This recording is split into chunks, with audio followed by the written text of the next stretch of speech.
Hello friends, welcome to our channel crypto with Vishal. सबसे पहले congrats guys, क्योंकि bitcoin ने अपना नया ऑल टाइम हाई यहाँ पे बनाया है जो कि नियर अबाउट 1,12,000 के करीब है।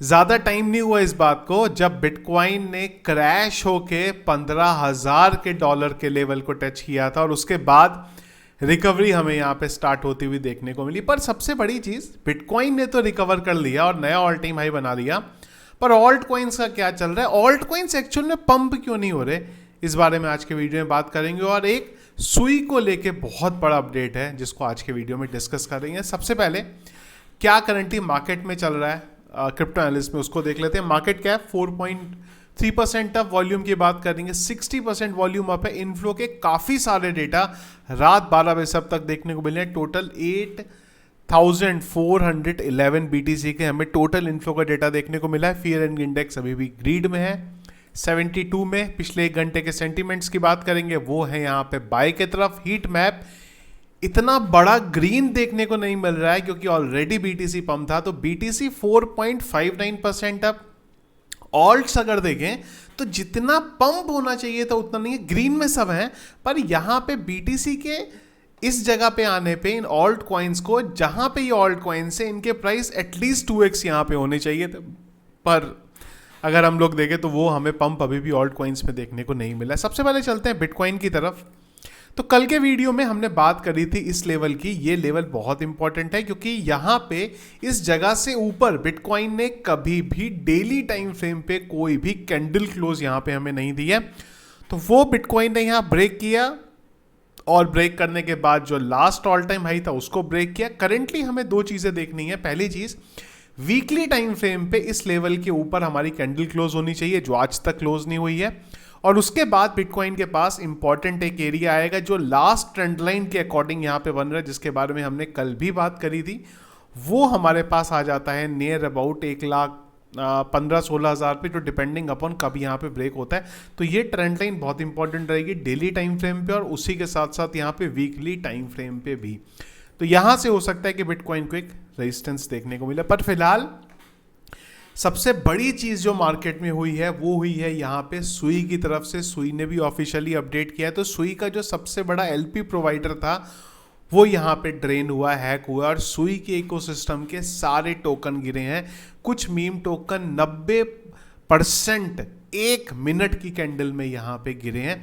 तो ये थोड़ा सा एक फिलहाल अभी नेगेटिव अपडेट है। और अगर ज़्यादा इम्पैक्ट इस चीज़ का देखने को मिला, अभी तो जो नेट पे मैं देख रहा हूँ, जो बड़े बड़े हैंडल हैं, चाहे आप CZ की बात करें और भी बात करें, वो चीज़ें बता रहे हैं कि उनका इतना लॉस हुआ है, उनके नोन में इस वजह से लोगों को काफ़ी लॉस हुआ है। तो ये नंबर जब धीरे धीरे सामने आएगा ना तो चीज़ें थोड़ी पता चलेंगी। तो ये थोड़ा सा हो सकता है कि अगर ये लॉस ज़्यादा बड़ा नहीं हुआ तो कोई फ़र्क पड़ेगा नहीं, इसका संभाल लिया जाएगा। पर अगर ये ज़्यादा बड़ी कहानी हुई तो इसका इम्पैक्ट हमें थोड़ा पड़ता हुआ मार्केट पे देखने को मिल सकता है। अब बात करते हैं एक बार ऑल्ट कॉइन्स के बारे में, क्योंकि अगर हम लोग देखें पिछले एक साल की भी बात करें तो BTC तो 20% बढ़ गया, पर इथीरियम अभी भी 20% डाउन है। बाकी ऑल्ट कॉइन्स नॉर्मली जब बढ़ते हैं तो ऑल्ट कॉइन्स उससे ज़्यादा बढ़ते हैं, पर अगर आप देखेंगे ज़्यादातर ऑल्ट कॉइन्स अभी भी डाउन है यहाँ पे।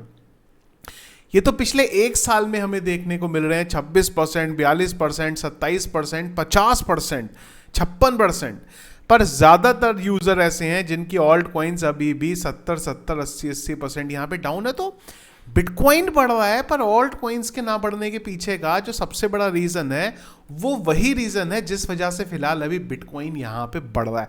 नॉर्मली अगर आप कोई भी बिटकॉइन की, क्रिप्टो की साइकिल देखेंगे तो साइकिल में नॉर्मली जो मनी सप्लाई है वो इस बेस पे होती थी कि सबसे पहले बिटकॉइन में लोग जो पैसा कमाते थे वो बड़े ऑल्ट कॉइन्स में डालते थे, वो पैसा छोटे ऑल्ट कॉइन्स में आता था, फिर वो मीम कॉइन्स में आता था। पर इस बार की साइकिल में जो रोल प्ले कर रहे हैं वो इंस्टीट्यूशंस प्ले कर रहे हैं, और इंस्टीट्यूशंस जो पैसा है वो सिर्फ बिटकॉइन के ऊपर डाल रहे हैं। वो ऑल्ट कॉइन्स में इसलिए डालना चाहते हैं क्योंकि उनको वो रिस्की लग रहा है। और ऑब्वियस सी बात है, जब कोई बिलियंस ऑफ डॉलर अगर अपने खर्च करेगा तो वो ये सोच रहा है कि यार मैं एक ऐसी जगह खर्च करूं जिसका ETF आ चुका है, जिसके बारे में एक US की गवर्नमेंट बात कर रही है, उनका प्रेसिडेंट बात कर रहा है।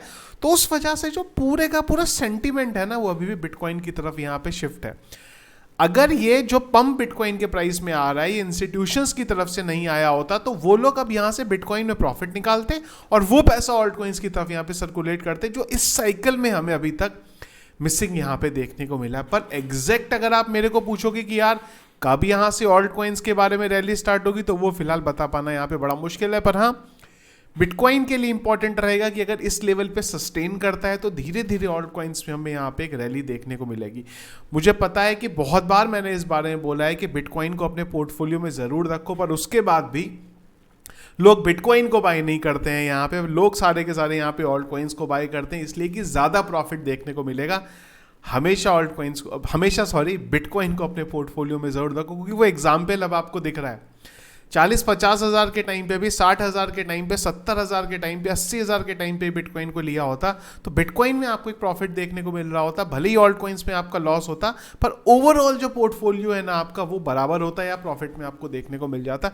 तो इस वजह से जब भी बिटकॉइन के प्राइस में करेक्शन मिले, आप उसको लो लंबे टाइम के लिए होल्ड करो। ये मत देखो कि आज 1,11,000 पे अगर आप मेरे को पूछोगे क्या बिटकॉइन को खरीदना चाहिए, मेरा आंसर है डिपेंडिंग अपॉन आप किस बेस पे बाय करना चाहते हो। अगर आप लंबे टाइम के लिए बाय करना चाहते हो 1,11,000 12,000 पे, कोई प्रॉब्लम नहीं बिटकॉइन को बाय करने में।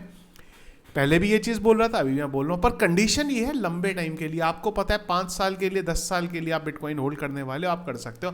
पर अगर आपको है नहीं यार 6 महीने के लिए बिटकॉइन को बाय करना है, तो फिर ये प्राइस बहुत ज़्यादा यहाँ पे हो जाता है। पता नहीं यहाँ से कितनी रैली आएगी, कौन सा यहाँ पे टॉप होगा, कहाँ से बिटकॉइन में करेक्शन आ जाएगा। बेटर ये है कि अगर अभी भी आप बिटकॉइन बाय करना चाहते हो, अगर अब भी आपको जाके लगाए कि हाँ यार बाय करना चाहिए, तो जब जब बिटकॉइन के प्राइस में करेक्शन आता है, छोटा छोटा करके इसको बाय करो। अगर आप लंबे टाइम के लिए होल्ड करोगे ना, तो वो जो आप बाय कर रहे हो, जो आज सोचने में लगता है कि 1,11,000 का बिटकॉइन 1.5 लाख ही तो चला जाएगा, 2 लाख ही तो चला जाएगा, क्या आएगा, पर आप एक लंबे टाइम फ्रेम पे देखोगे तो वो आपको 5 से 10 5 to 10x का रिटर्न यहाँ पे दे जाएगा, बिटकॉइन भी अकेला।